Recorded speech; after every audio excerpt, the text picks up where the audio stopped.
In marking 10 years' worth of distinguished speakers celebrated for their humanitarian accomplishments, we are especially pleased to honor the Wallenberg family this evening and their efforts to preserve and sustain Raoul Wallenberg's legacy. Before I turn the podium over to my colleague Irene Butter and have her describe the upcoming program, I did want to take the occasion to thank, first of all, Glenn Wilcox for the marvelous job he did with the video, and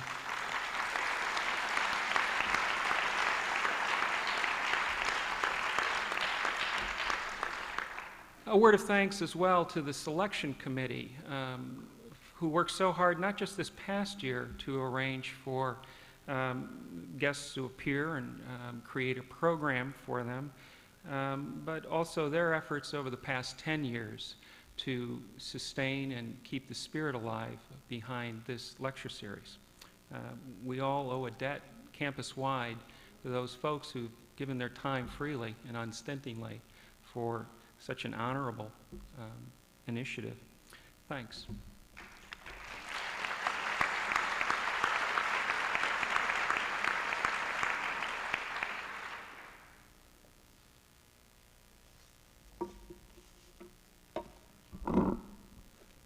Nina Lagergren, Nan Anan, Dean Larson, Rebecca McGowan, Wallenberg donors and friends. Welcome to everyone. It is truly exciting to celebrate the 10th anniversary of the University of Michigan Wallenberg Lecture and Medal presentation, because the presence in our midst of the first 9 lecturers has enriched and inspired us far beyond our expectations. Incidentally, the 10th anniversary celebration of the Wallenberg Lecture fits very well into President Bollinger's recent initiative to reconnect the university with its history, particularly with its most distinguished alumni. Arthur Miller, another distinguished alumnus, will be honored with a symposium starting tomorrow. Both Wallenberg and Miller studied at this university in the 1930s, and both occupy important places in the heritage of this university. Today, we focus on Raoul Wallenberg to celebrate his exemplary humanitarian contributions. And for the first time, we celebrate Raoul together with his family, his sister, and his nieces. It is my task to review the history of the lecture series and the first 9 medalists. In 1984, a group of faculty and colleagues was formed to develop the endowment and to create a format for an annual event here on campus. 5 years later, Elie Wiesel became the first Wallenberg medalist. The Wallenberg Medal and Lecture has 3 purposes. First, to create a highly visible and enduring tribute to Raoul Wallenberg at his alma mater, and this is the only alma mater in this country that can claim that, commemorating the humanitarian courageous actions that saved the lives of tens of thousands of Jews during World War II in Budapest. The second purpose, to honor humanists of outstanding talent whose achievements embody a commitment to the ideals like those of Wallenberg. And thirdly, the purpose is to make a visible link between values and action, consonant with this theme of this project, that one person can make a difference in building a better world. Moreover, the lecture aims to present to the community and to students in particular positive role models that will inspire them to live and act as did Wallenberg and the medalists. A selection committee chooses the medalists each year from a list of candidates, and nominations of candidates are solicited from the community each year. The medalists are chosen based on the basis of several criteria, modeled after Wallenberg's exemplary humanitarian accomplishments. And these criteria will become apparent as I describe the 9 medalists, and this is the description that follows now. In some sense, each of the 9 medalists is unique in the choice of their actions and in the way they live their lives. But there are also commonalities among the medalists. For the sake of brevity, I have grouped the 9 medalists, being fully aware that each medalist may well fit into more than one of the groupings. I start out with the first group, which I call the witnesses. And this group includes Elie Wiesel, Jan Karski, and the Dalai Lama. Their mission was one of global dimensions in that their primary role was to inform and educate the world about genocide and to provide spiritual leadership that would preempt future genocide. Elie Wiesel, Nobel laureate and viewed as moral conscience of our civilization, has been a leading spokesman for both victims and survivors of the Holocaust. In his Wallenberg lecture here on campus, he said to us, "For a witness to be silent is to allow falsehood to win over truth." The next witness was Jan Karski, known as the man who tried to stop the Holocaust, and a truly righteous man. He was a courier between the Polish government in exile and the Polish underground. Karski clandestinely entered the Warsaw Ghetto and the Izbica death camp in Poland in order to bring eyewitness reports of Hitler's crimes to leaders of the Allied countries, such as Churchill and Roosevelt, that he spoke to personally. As some of these leaders listened with disbelief, and all of them failed to respond to his testimony, Karski, much to his disdain, became the unwanted witness. The third witness is the Dalai Lama. He is a 1989 Nobel Peace Prize winner. When Tibet became occupied by the Chinese in the late 1950s, the Dalai Lama witnessed genocide of the Tibetan people and was compelled to flee his occupied country, remaining in exile. Since 1959, his mission was to inform the rest of the world of the atrocities committed against the Tibetans and to protest the human rights violations committed in his homeland. At the same time, he attended to the needs of thousands of Tibetan refugees that also had to leave the country, and he strove to protect the Tibetan culture. Particularly relevant at this point in time is the Dalai Lama's unique posture toward enemies. And I'm quoting him now, in spite of the atrocious crimes which the Chinese have committed in our country, I have absolutely no hate for the Chinese people. He continued, "We should not seek revenge on those who have committed crimes against us or reply to those crimes with other crimes. Don't we wish that this stance were more prevalent in our world today?" The second group of medalists I call the rescuers, and this includes Marion Pritchard, Mépris, and Per Unger. They were determined to save Jews by protecting, sheltering, and arranging for their escape from deportation and execution. Marion Pritchard has been called a model of altruistic action.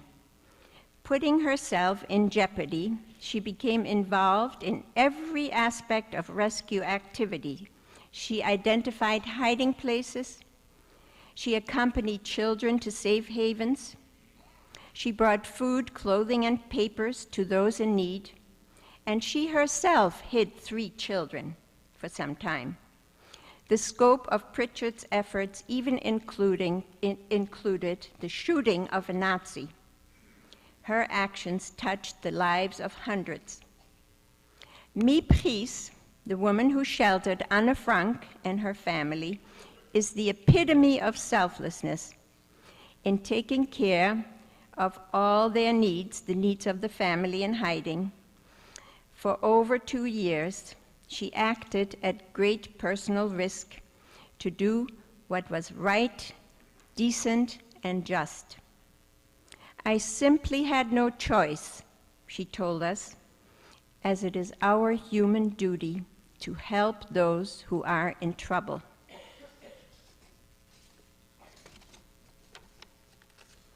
Per Unger, the Swedish diplomat who worked with Raoul Wallenberg in Budapest, signed Swedish passports to protect Hungarian Jews from execution, while he himself could have been imprisoned or punished with death.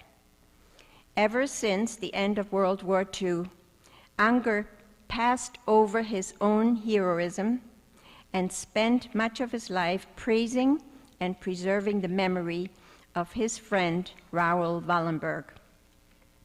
In their display of extraordinary courage and selflessness, these 3 medalists were able to act despite severe threats to their own safety and their own survival. Third, the third group are the civil rights activists. And here I included Helen Zusman and John Lewis. Both were champions of freedom and civil rights for oppressed Black populations. The methods they used were those of social agitation for political change. Both engaged in protest with fearlessness and in defiance against the establishment. Helen Zusman, the conscience of South Africa, as a member of parliament for 36 years, she remained the only parliamentarian to oppose apartheid. Despite the lack of support from colleagues and fellow government representatives, she never deviated from her strong dedication to democracy and human rights. It was her aim to correct injustices of society, and she maintained her position with persistence and with integrity. John Lewis, congressman from Georgia for 6 terms, was one of the most courageous leaders in the civil rights movement, a struggle that resulted in enactment of civil rights laws in America. He participated in freedom rides, lunch counter sit-ins, voter registration drives, and protest marches. He was arrested over 40 times and seriously injured by state troopers on Bloody Sunday. He remained devoted to the theory and practice of nonviolence, and he demonstrated great talent for mobilizing, organizing, and inspiring forces against racism. Both of these medalists possessed integrity and steadfastness, the ability to sustain a fight which demanded total commitment and continuous energy, even when victory remained elusive. Now, finally, we come to Simcha Rotem, and he is a category in his own right, as he was a militant fighter. At age 19, he joined the Jewish fighting force in Poland, posing as a non-Jew while operating under a code name Kajik. He played a leading role in the Warsaw Ghetto Uprising and masterminded the rescue of surviving fighters, leading them to safety through the underground sewer system. As a true resistance fighter, always with a gun in his pocket, he assumed enormous responsibility and repeatedly faced incredible horror and danger. In his confrontation with evil acts committed against the Jews, he did his utmost to maintain integrity and human dignity. Now, to summarize, I will identify 3 characteristics which are common to the 9 medalists. The first one, a sense of responsibility for others. And this is reaching above and beyond the level of ordinary responsibility that we all feel for our fellow men and women. Secondly, humility. None of the 9 medalists viewed him or herself to be a hero. And third, unbounded courage, which led them to take great personal risks to save the lives of others. These are the characteristics which we honor and celebrate, and which call to mind the spirit and the heroic acts of Raoul Wallenberg.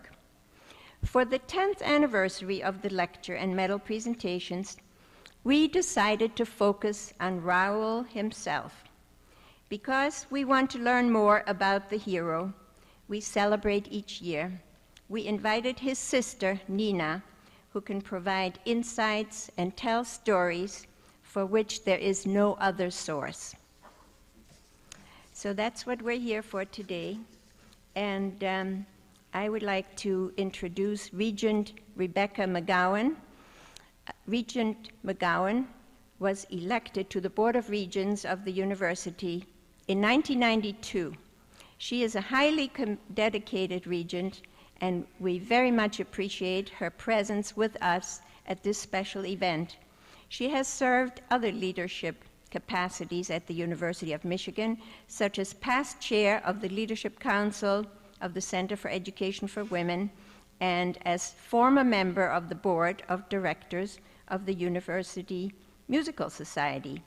So with great pleasure, I present to you Regent Rebecca McGowan.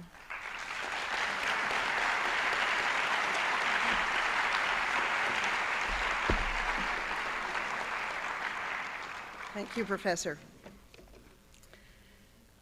Mrs. Lagergren, Mrs. Anan, members of the Wallenberg Selection Committee, ladies and gentlemen. I'm delighted to be here on this occasion of the 10th anniversary of the lecture and medal presentation established in honor of Raoul Wallenberg. It is particularly fitting that the medal be presented this year to the memory and spirit of Raoul Wallenberg himself. To our great sadness, we still do not know his fate for certain, but what we do know is that his spirit lives on today in all of us who dare, whether in small or large ways, to take our own stands against cruelty, injustice, intolerance. Raoul Wallenberg made his difference even in the face of overwhelming odds. In so doing, he has become our inspiration, not only as a distinguished alumnus of this university, but also as a magnificent human being whose example deserves to be followed. It is with great pride that I present the magnificent Raoul Wallenberg Medal to his memory and present it to his sister, Nina Lagergren.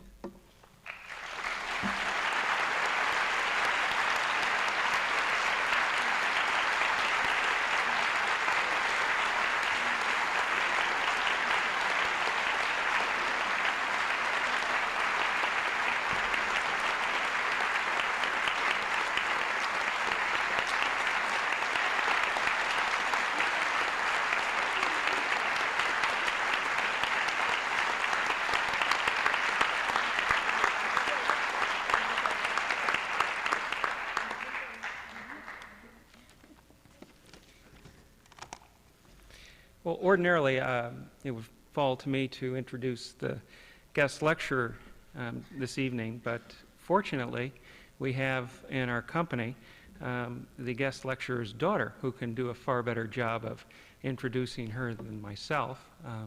So it's my pleasure to introduce Nan Anan, who will be also, in addition to introducing our guest lecturer, addressing some brief remarks to you as well. Like the man after whom the Wallenberg Lecture Series is named, Mrs. Anan's career has combined a dedication to public service along with a very active interest in the arts. Originally trained as a lawyer, Nan Anan worked for a number of years in the Swedish court system. There she became involved in a variety of legislative projects, such as the Swedish Commission on Ethnic Discrimination. In 1981, she was appointed a legal officer with the United Nations at Geneva, where she served for 2 years before moving to New York City. In 1985, Mrs. Anan began painting full-time, attending such venerable institutions as the Art Student League and the Studio School in New York before establishing her own studio in Brooklyn. She has participated in group exhibitions benefiting UNICEF in New York and an exhibition at the United Nations in Germany in support of a project against xenophobic violence. With the election of her husband, Kofi Annan, to the position of Secretary General of the United Nations, Mrs. Annan continues to pursue her interest in art, but also focuses on the concerns of the United Nations. She is especially interested in those UN projects designed to combat extreme poverty among women, while also addressing the educational needs of young girls throughout the world. Ladies and gentlemen, Mrs. Nan Anan.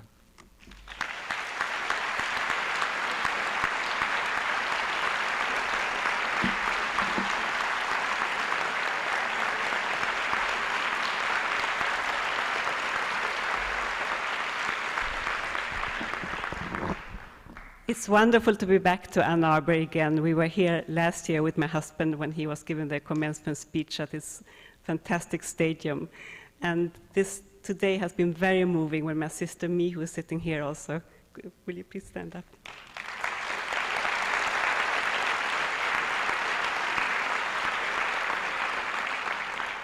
And I have been walking around with my mother, and to be here tonight when you're honoring her, because she has really very courageously, together with her brother, taken on the struggle to try to find Raul again.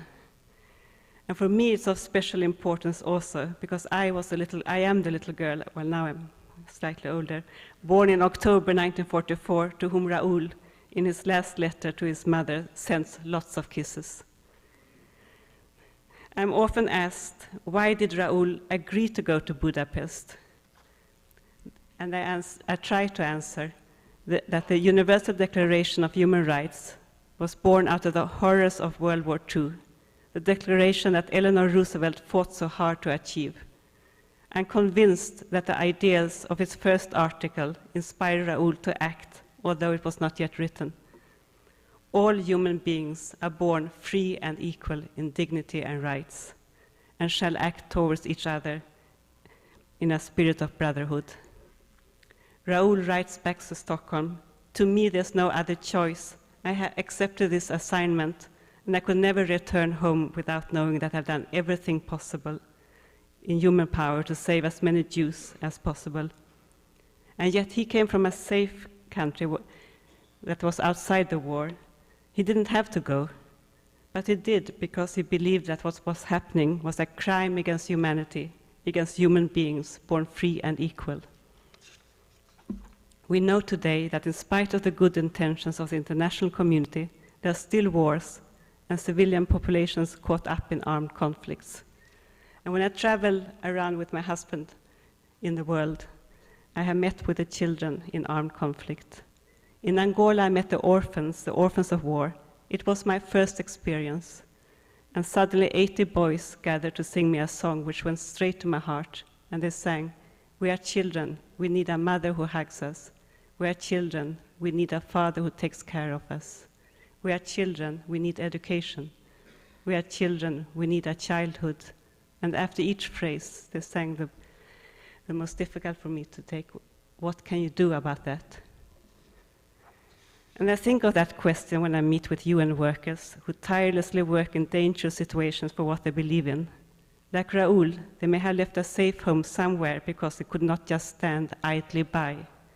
I think of Astrid, whom we met last year at the border crossing in Blace between Kosovo and Macedonia. She was receiving thousands of refugees per day and was working day and night to be able to process them as quickly as possible so that they could go to the relative safety of the camps. And she wrote to us afterwards, saying that I had the honor to guide you around and show you the daily hell of those days, refugees crossing the border, anxious, desperate, relieved, tired. And I can testify to that as my husband and I met a 100-year-old woman sitting on a duffel bag, not being able to understand what had happened to her, why she was so far away from her home. On my travels, I have met many of those out there who work against all odds, those who try to mitigate the effects of war, who try to keep the children in school, help girls go to school, work against diseases like malaria and AIDS, help people to sustain themselves so they won't go hungry, and who are fighting against poverty. My mother says Raoul was not a macho man, and yet he showed courage on so many levels. But my husband also says that the most courageous are those who really are quite fearful, but overcome their fears. Hopefully, we will not be asked to perform such awesome tasks as Raoul, but the little things also count. To stretch out a hand to somebody in need, to get involved in the community or on a global level for the issues you believe in. But tonight, I have this very special pleasure for a daughter to introduce her mother, this wonderful and very special woman. Sweden was spared the ravages of the Second World War, but our family was hit by the tragedy of having a beloved son and brother not returning from the mission he had been sent out to achieve.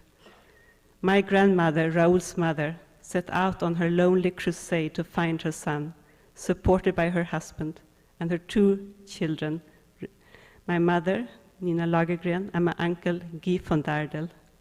When my grandparents died in 1979, Nina and Guy took over, traveling to Washington, Israel, and Moscow. This was not an easy task for my mother. She was not used to take center stage, but there was no choice. She did it not for herself, but in hope of finding her brother. But her life has also been about happiness and creation, about her 4 children, and the creation of homes in exciting places where the career of her husband took them, like Rome, Paris, The Hague, and Tangiers in North Africa. The explanation for this wide variety of addresses is that my father is an international arbitrator and human rights expert, almost retired now at 88. This traveling has fueled my mother's passion for history and art history, in which she has a degree, and children and grandchildren alike have benefited from tours with her, when she, with her intense blue eyes and silvery hair, astounds us by her knowledge of century past and present, as if she had lived through them all.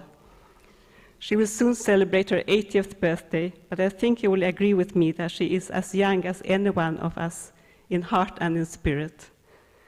And I know that she's very happy to see the young ones among us here today, because she believes that the most important is to reach out to the young with the message of Raoul. So, Mommy, we love you, and please welcome my mother.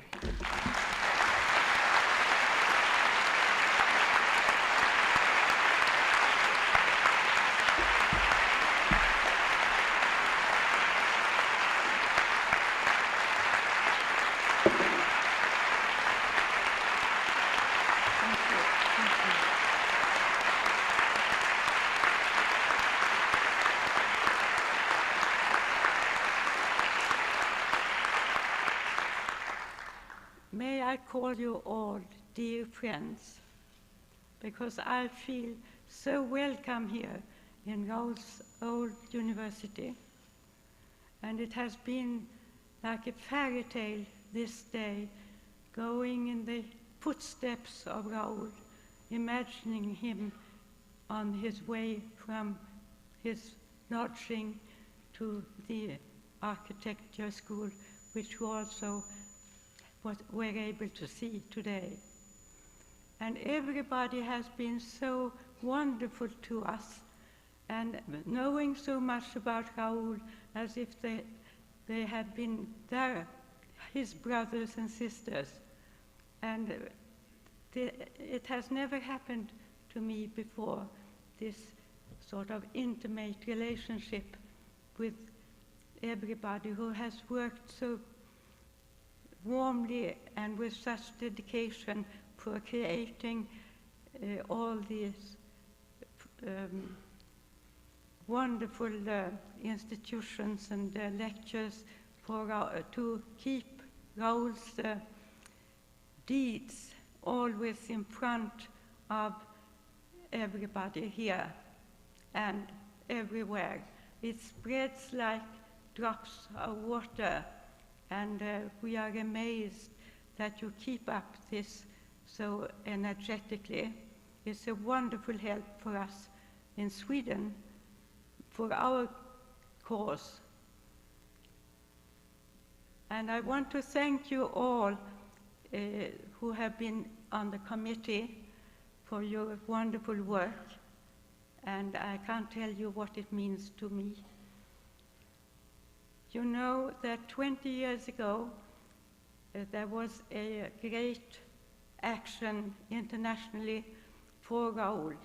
There was a détente in the politics, and Brezhnev and Carter were going to meet, and we went to see senators in Washington, and a committee was formed for freeing Raoul Wallenberg. And it was our firm belief that this was make all the difference, and that Raoul would come back home very soon.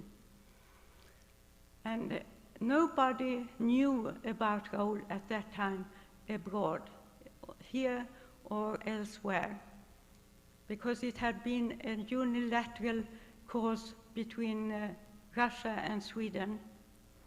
And so all of a sudden, Raoul was brought to the publicity of the world, and there was like a snowball effect that we would never have been able to imagine.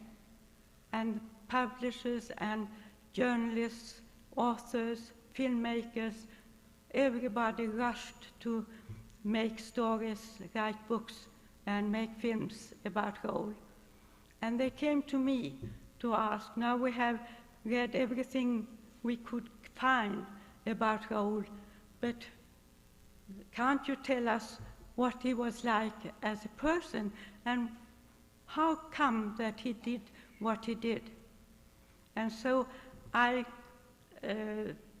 went to look in the letters, and went back in my memory to find out why it was possible for Raoul to become the person who made a difference for the Jews in Budapest.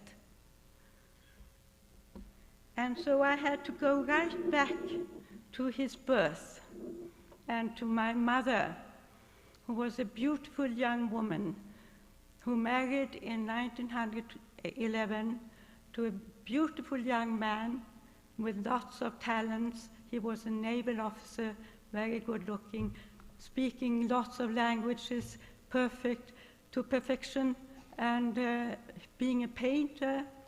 And he was 22 only when they got married.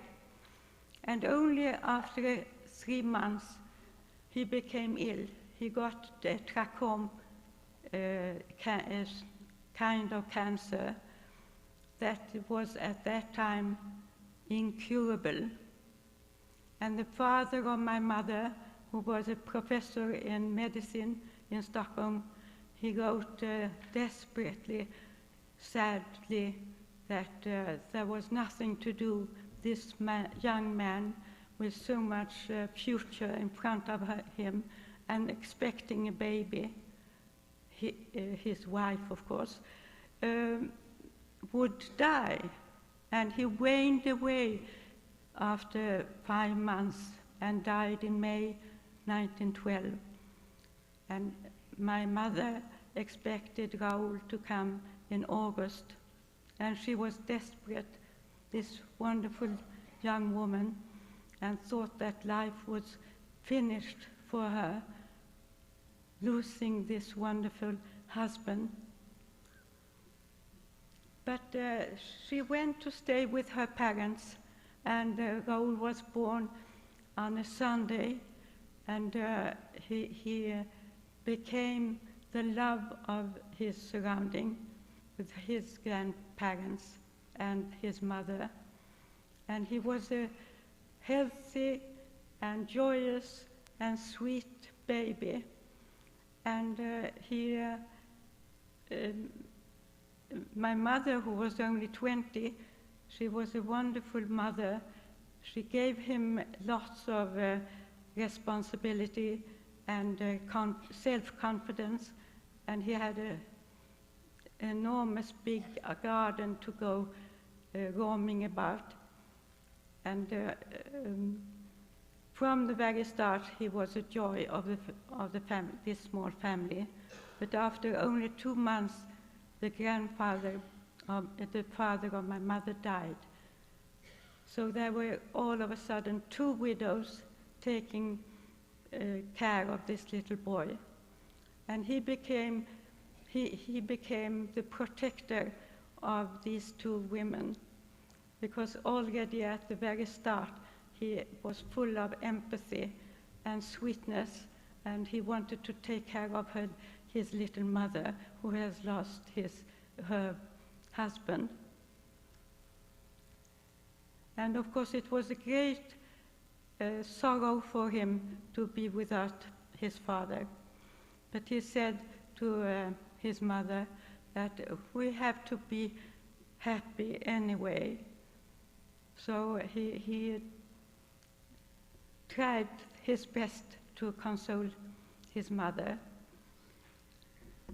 And then he had his paternal grandparents. He was an ambassador to Tokyo in Japan, and there was no, it was so far away that my mother wrote every week letters to her father-in-law and mother-in-law, just to write about the development of this little child who meant so much to her, and she wanted to have the close connection with her parents-in-law, that they could take care of him too. And grandfather Raoul was the only son of his only son. So he met this little boy at the age of 4 when they came back from Japan, and got enchanted with this little bright boy, full of fun and full of enterprise. And he decided that he would decide his upbringing, his education. And he was a very international person, and had great interest in international affairs.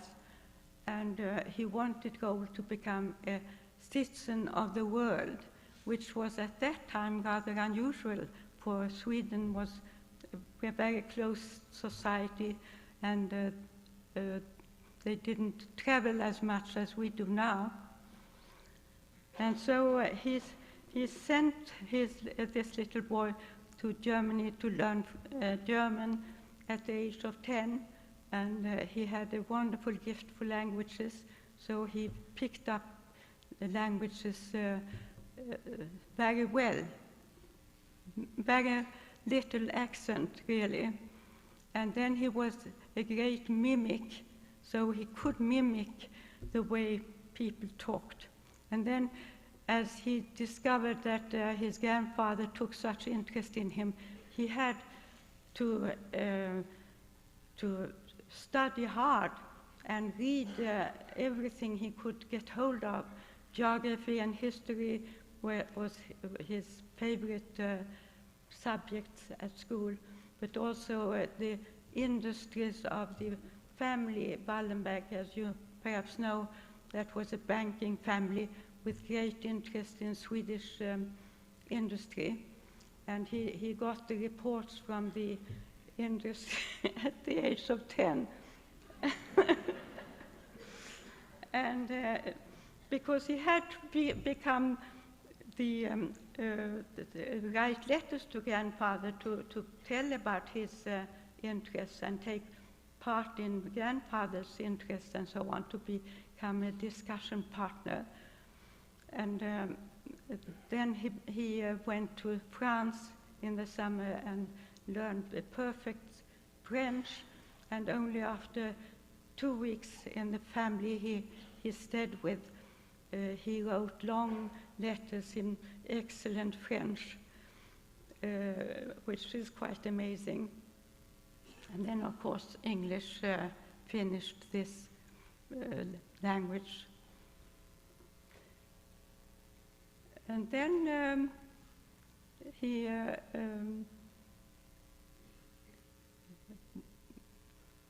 went to school and finished school, and he started Latin at school, but discovered that was a dead language which didn't interest him.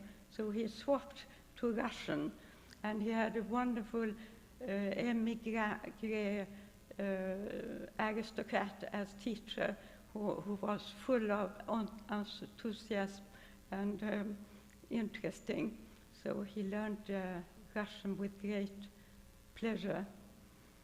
After finishing school, he went to the military, and then grandfather had plans for him.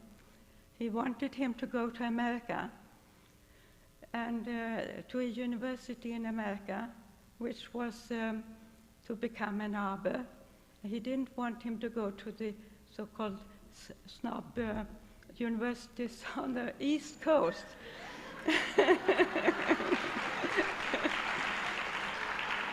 So he himself had been to America and the Midwest and said, "You must get the American pioneer spirit." I don't know if it still existed at his period, at this period, but he said that what he wanted him to get was the contact with different races and different categories of life, and to understand different people. And he could study anything he wanted to, and he wanted to study architecture, but that didn't matter really, because it was a personal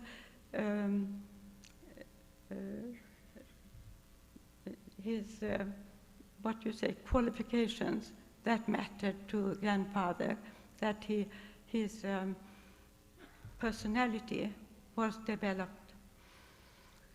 And wrote then a letter that I would like much more first go to the High School of Commerce in Stockholm, because then I get a university exam after 3 years, and then I can go to America. I just have to take some water. May I?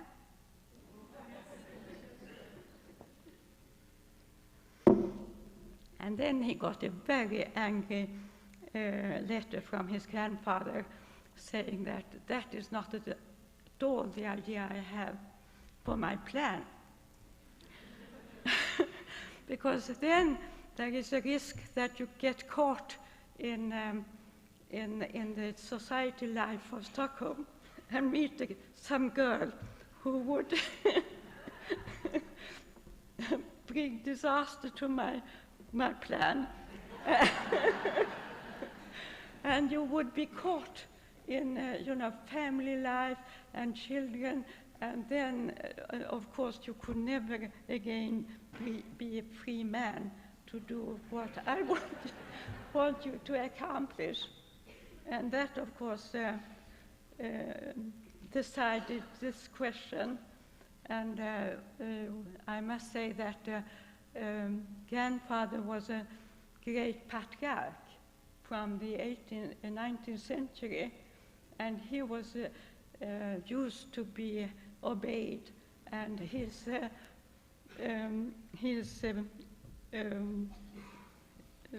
what he thought about women that we must not endure on, because that was for us a very backward. So Raoul went to America, and at that time I was only 10 years old. He was my beloved big brother. There was nearly 10 years difference between us, and he was the sweetest of brothers, and I adored him. And he, you know, because of this sad, his tragic tragedy with his father, there was a special aura about him, and we always thought that he would do something very special with his life in any field.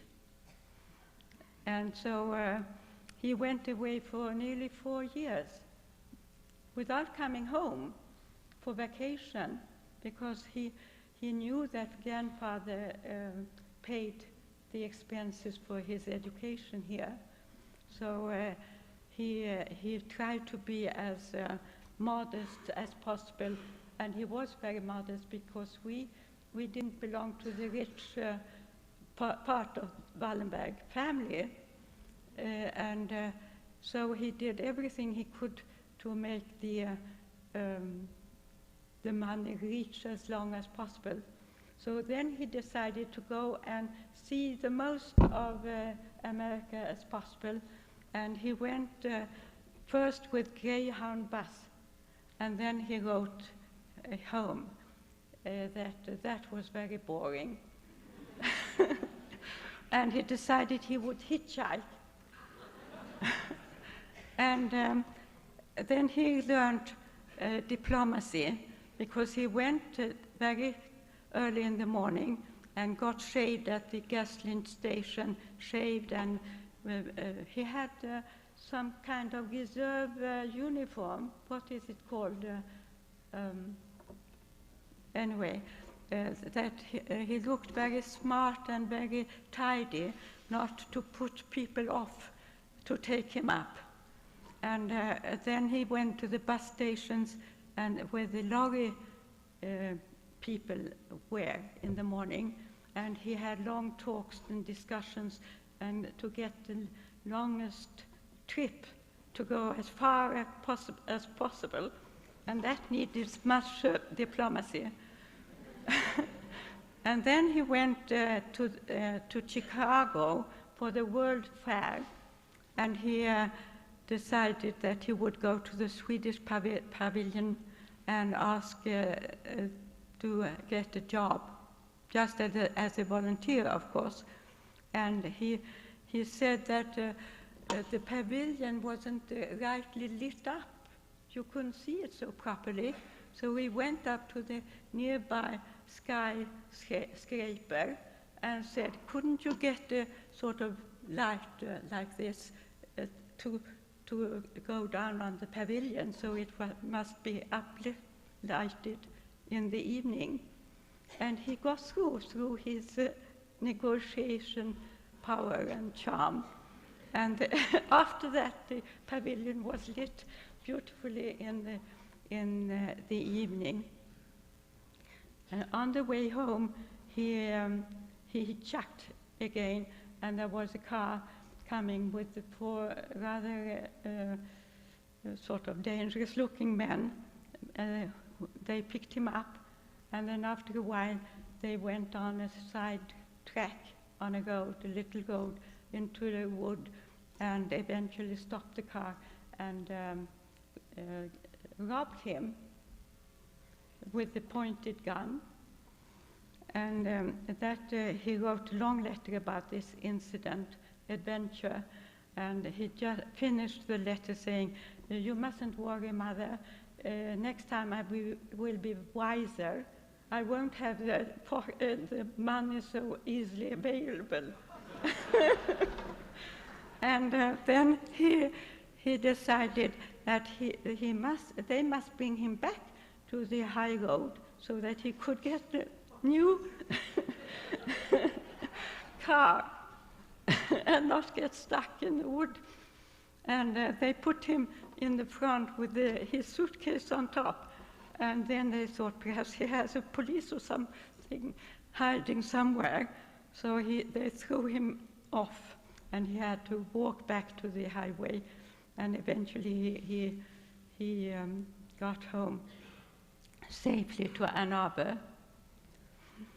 And then he went to the West Coast and studied Swedish industries and made a report to his grandfather about all the Swedish businessmen, if they were good or not good, or if they behaved properly. And he had great interest in all these matters. And then one summer, he went with his friend Woodard. I met his boy, his son, today. And they went in a very old car all the way through the Arizona desert. And it was very adventurous, and all the way to Mexico, where he had his aunt living. And I mean, he really made challenges, although he always said that he wasn't at all brave. Oh no, you know, he was sort of a very modest person. And I think this stay in Ann Arbor, he loved being here, and he studied architecture with great love. It meant a lot to him, and he came home a very dashing young man, and I was 15, and you know, that made all the difference. I was a grown-up, and he accepted me as a sister who was always, we were always together. And then his grandfather decided he'd go to South Africa to work in a Swedish commercial firm, where he also negotiated to sell Swedish products from all types. And he was very successful and loved South Africa too. And then finally, grandfather decided that there would be possibility for him to study banking in Haifa in Palestine.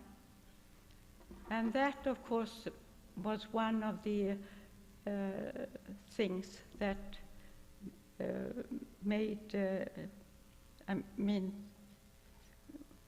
his deeds in Budapest, that he met with young people who had fled Germany and heard about their stories, although he says that they don't talk much about that.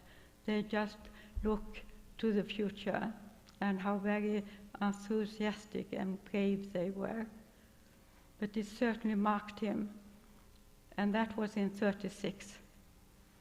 So when he came back, Nazism was really at his height, and he wrote in a letter also that he had reread Mein Kampf. Not only had he read it once, he reread it, and there were not many people who had read it at all and knew that it was all written in Mein Kampf, what was going to happen with the Jews, and nobody sort of paid attention, really. Then, at this point, Raoul was ready for real life with in his grandfather's eyes, and he would introduce him to his friends in Sweden. But he never came back to Sweden. He came back in '37 to die, and Raoul was there without a proper Swedish exam, and only with an American exam in architecture. So he had to find work, and he worked with the Jewish refugees whom he helped, who had fled from Germany, and they tried to exploit different products. But finally he was appointed to, with a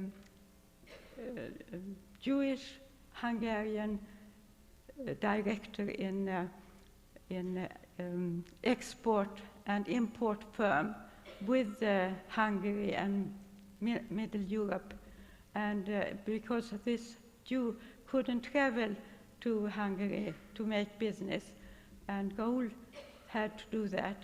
And so he was in constant contact with a Nazist German to negotiate with them. So he got to know how they reacted and how one could get through to them. And that was in 1942, 1943. And we were invited one day to the English embassy to see a film called Scarlet Pimpernel. Do anybody remember Scarlet Pimpernel? Yeah, that was, no, not Scarlet, it was Pimpernel Smith. You know, Scarlet Pimpernel was first with Leslie Howard, and then in the war years, they made a film with Leslie Howard called Pimpernel Smith, where he portrayed a professor from Cambridge, you know, just like the same type as Scarlet Pimpernel. You know, they seek him here, they seek him there, they seek him everywhere. And that professor, he had lots of Jewish friends in Germany, and he tried with the same approach as Scarlet Pimpernel to get them out from Germany. And that film couldn't be shown publicly in Sweden because our connection with the German at the time. So we went for a special audience with the English embassy. And when it was finished, Raoul said to me, "That is something I would like to do." So he felt this, I mean, Sweden was neutral during the war, and we all, war all around us. And we felt, many of us, that it was a terrible situation to stand by and not being able to do anything for the Jewish situation.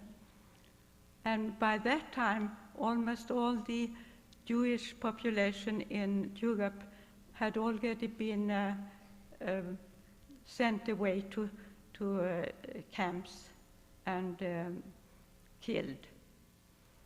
And it was only in 1944 when Hungary was allied with Germany, and eventually the Germans occupied Hungary. There were 800,000 Jews in Hungary, and they had been spared because of the that Hungary was neutral. And now Hitler wanted absolutely to get Europe Jew-free, Judenfrei. And they invaded in March 1944, and immediately Eichmann came to start the deportations to Auschwitz from the countryside of Hungary. But at that time, the situation on the Russian border was so bad for the Germans. They were beginning to lose more and more and had to retire. And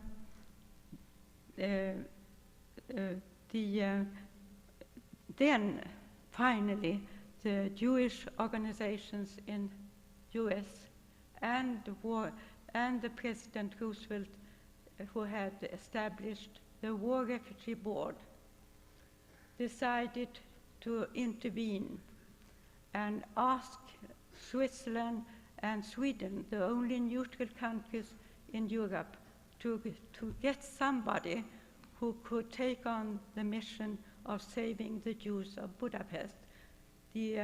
All the 450,000 on the countryside were already deported, and there were still 300,000 Jews in Budapest, and that was a possibility now to save them.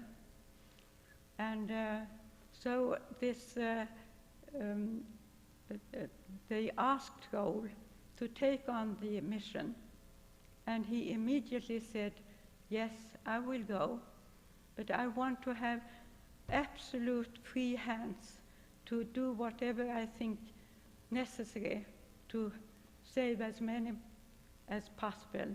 I don't want to have any diplomatic protocol to stop me. If I want to go directly to the head of state, do you hear me? I think I didn't look into this.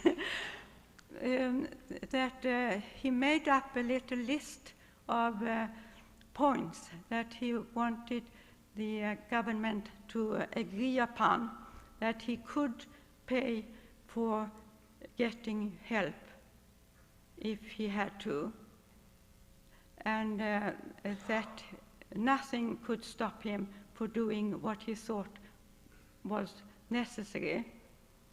And after 3 days of negotiations with the Foreign Office, Swedish Foreign Office, they agreed to give this young man of 31 years, who was not a diplomat, to get all these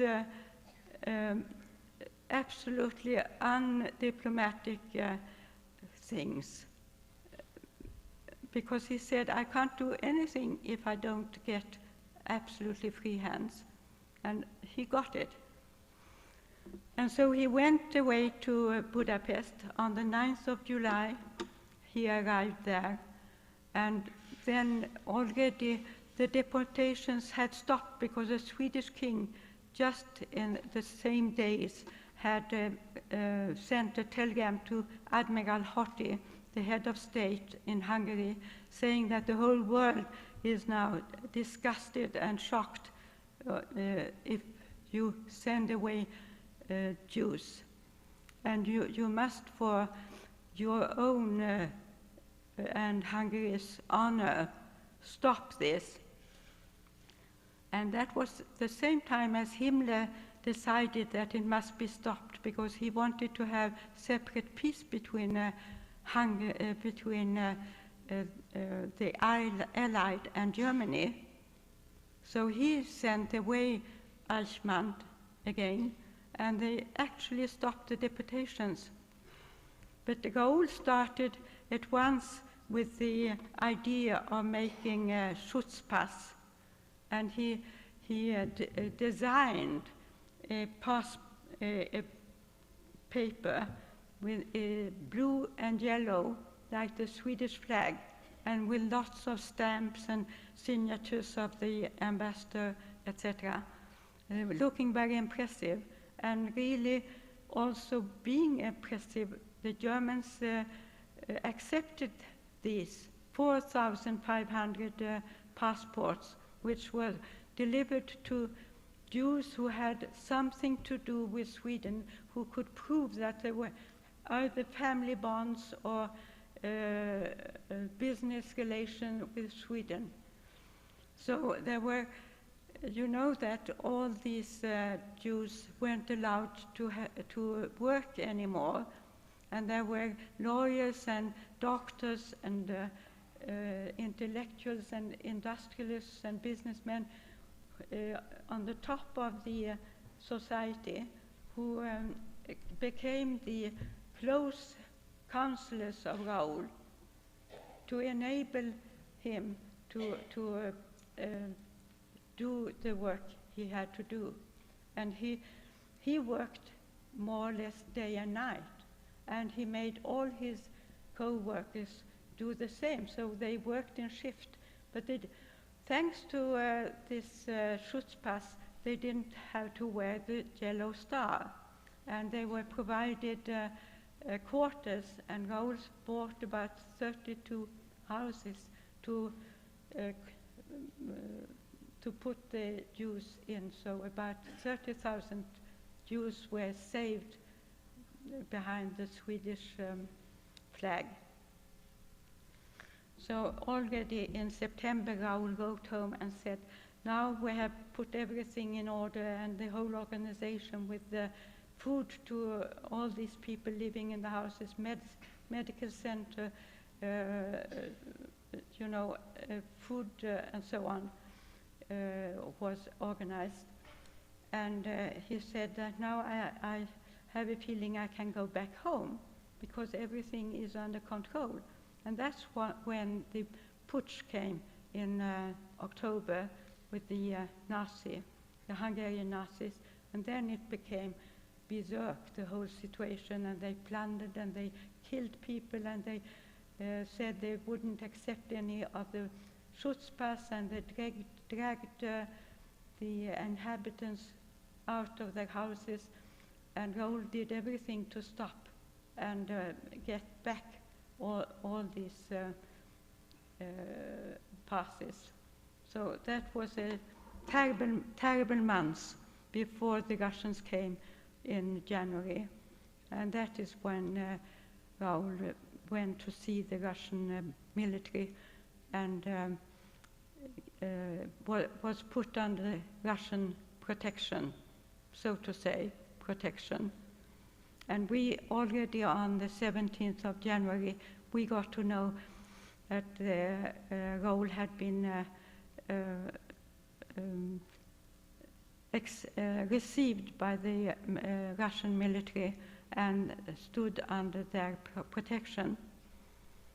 And that was the last day on the 17th of January that he was seen as a free man. And soon after he was sent to Moscow and put in prison.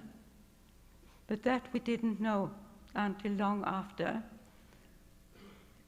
But what happened was that we hoped, of course, that the Swedish government would take firm standpoint and get him back as soon as possible.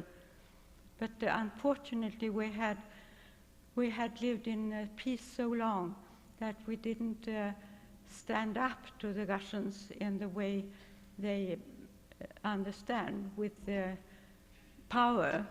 So we just asked for information about him, and the Russians eventually answered in 47 that we have looked all over, but we can't find anything, and I'm sure he is not anymore in Soviet, and there had been rumor that he had been killed in Hungary by the Nazis.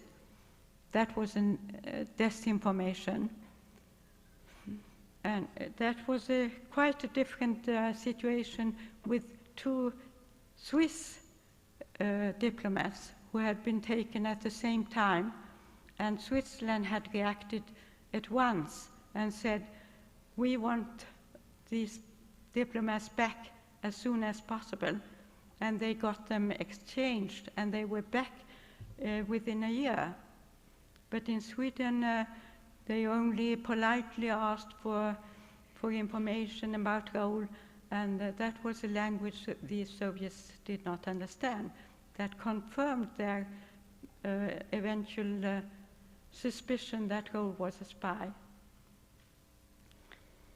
So that was a terrible situation for us who loved Raoul so much, and Raoul meant so much to us. He was really the center in our life.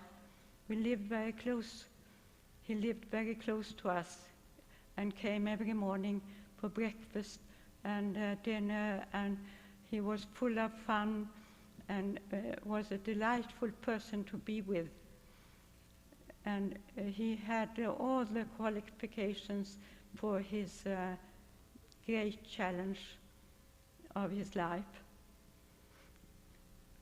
And here we are still, we don't know, the Russians haven't never given the truth. And we fought for 50 years, now 55 years, to get him back. And now we are fighting for the truth. And still, we need to get out the message which was so important for Raoul, the message to rescue people and the message to educate young people that this should never happen again, and that they should know that one man can make a difference and make Raoul an inspiration for coming young people. And that is what we are burning for. Is so important when racism and anti-Semitism is coming back again, which we never dreamed of after the Second World War was finished. Thank you.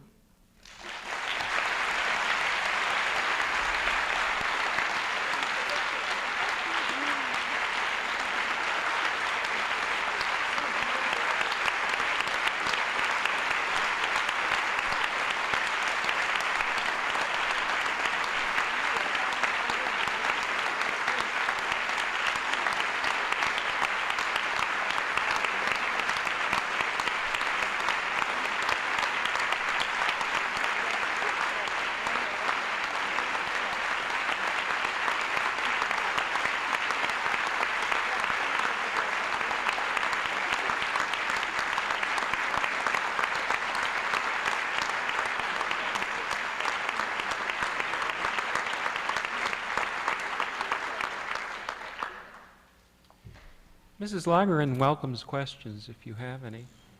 Be glad to answer any.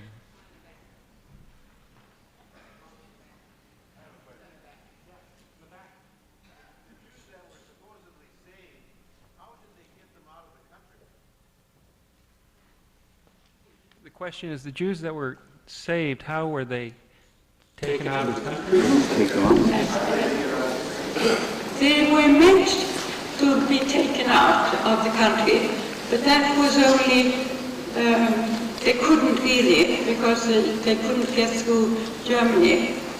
It was only that they were more or less safe in the safe houses, thanks to Raoul. I must also say that it wasn't Raoul alone. He had all the neutral legations which followed suit, which Raoul got them all together, because he said that we have to show the Germans that they see what you are doing. We are the eyes of the world to stop the Germans. But it never came to that. They came out of Hungary. There was an article this week, I believe it might have been Sunday, in the New York Times about a man who claimed to have been the one who arrested. Yes. Have you heard about that, or do you have any? Yeah, there have been many. Can we hear better? Move the microphone. Yes, it was about this in the paper the other day, about a Russian soldier who had arrested Raoul, who was the one who, but it seems rather suspicious, I don't know. We haven't been able to analyze it yet. And there is a Swedish-Russian commission that has gone into the archives, the Soviet archives, since 9 years, and they will publish what they have found in December. And my brother Guy, who is a physicist, and he has been here in Ann Arbor too, he has been very active in going into the archives of Lubyanka prison and photographing, videoing the prison cards to be able to find those prison cards or to find those of those who have been together with Raoul.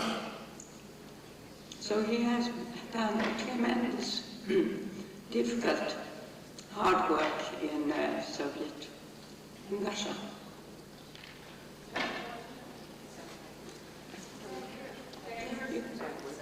I'm wondering if families have any hope that the report is summer have any real information about the fate of Raoul. Do you have any confidence that from the report in December you might learn more about the fate? That is possible, but it's not sure. And it's only that they wanted to publish it now after 9 years, and it isn't conclusive. So if we don't accept what is coming out, they are ready to go on the research.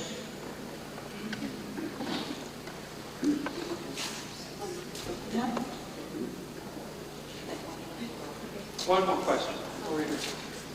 During the last couple of years, I worked in Budapest on a street that was named after your brother. Yes. And I was wondering the importance of that. It's a very short street. Yes.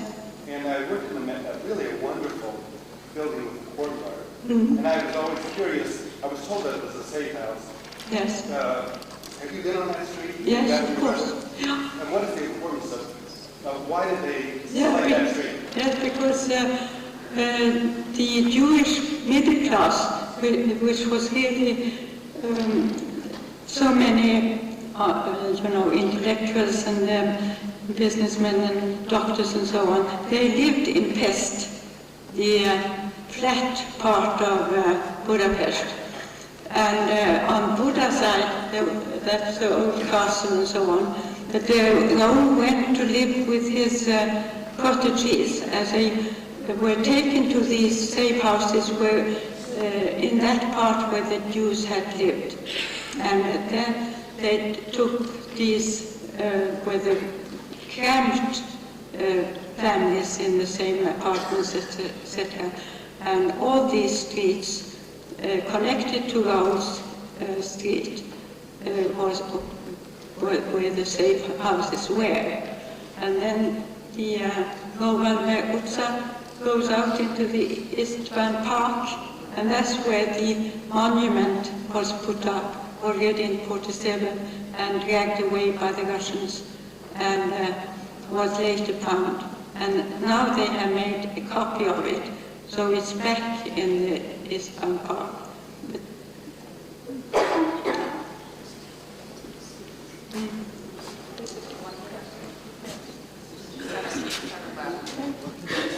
One more question. I just want to say that I live in a safe house in Budapest from back in the past. But after the Nazis came in, they didn't pay any attention. They took it all to the bench, like my father to the bench. There was no ships out there. You hear this like Yeah, she'll repeat. It's not a question. No. Can't hear. You can't hear that. Move the microphone. Did you have a question to hear? Yeah, I know. I just wanted to make sure. She mentions that she herself is from Budapest and was given a Schutzpass, and that it, as it turned out, was not something that enabled her to escape the city, and that she herself stayed in a safe house to weather out the whole experience. I don't think there was a question, just an observation, and a fitting one for us to come to some closure here for this evening. Thank you, Regent McGowan. Thank you, Irene. Thank you, Mrs. Anan, and above all, thank you, Mrs. Lagergren.